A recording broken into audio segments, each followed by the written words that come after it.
আপনার বাসা কুমিল্লা, খুলনা, সিলেট, ঢাকা, দেশের যে প্রান্তে হোক না কেন, ভালোবাসার ক্ষেত্রে দূরত্ব কোনো মেটার না।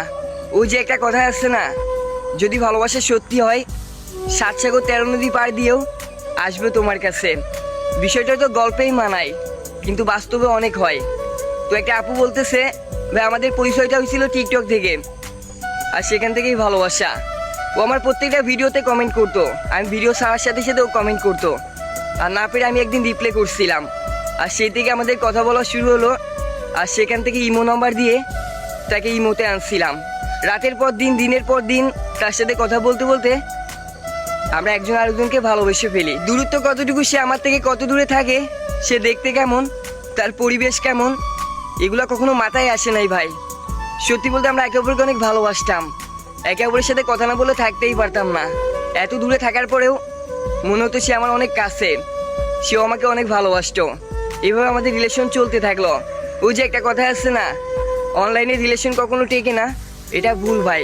ভালোবাসা যদি সত্যি হয় তাহলে পূর্ণতা এমনি আসবে। কাছে থাকার পরও তো অনেক রিলেশন শুধু সন্দেহের কারণে ভেঙে যায়। রিলেশনে 3-4 বছর পার হয়ে গেছে, তারপর সন্দেহ থেকে গেছে। কি করতেছো, কোথায় যাচ্ছ, SMS দেরি করে দিচ্ছ কেন, এমন নানান কারণে রিলেশন ভেঙে যায়। কিন্তু আমাদের মধ্যে কখনো এগুলো নিয়ে ঝগড়া হয়নি। জাস্ট মাঝে মাঝে খুনসুটি করে ঝগড়া করতাম, আবারও এক হয়ে গেছি। সত্যি বলতে একটা কথা কি জানেন ভাইয়া, ভালোবাসা সত্যি অনেক সুন্দর যদি মন থেকে বাসা হয়। কখনো এটা ভাবিনি যে তার সাথে পালা যাওয়ার পর যদি সে গরিব হয়, তার পরিবেশ ভালো না হয়, কখনো এই কথা মাথায়ও আসেনি। আর আজকে 1 বছর 6টা মাস পরে আমরা দেখা করতে যাচ্ছি। আমার বাসা খুলনার শেষ প্রান্তে, আর তার বাসা কুমিল্লাতে। আজকে আমরা দেখা করে বিয়ে করব। জানি না সুখে হতে পারবো কিনা, তো ওই প্রিয় মানুষটাকে পাচ্ছি, এটাই আল্লাহর কাছে অনেক। সবাই আমাদের জন্য দোয়া করবেন।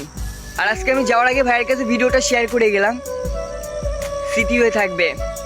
আজকের দিনটা আমার সারা জীবন মনে থাকবে। আর ইমন ভাইয়া, জানি না আপনি আমার গল্পটা শেয়ার করবেন কিনা, কিন্তু যদি এই বোনের গল্পটা শেয়ার করেন, সত্যি আমার বিয়ের সবচেয়ে বড় উপহার আমি আপনার থেকেই পাবো।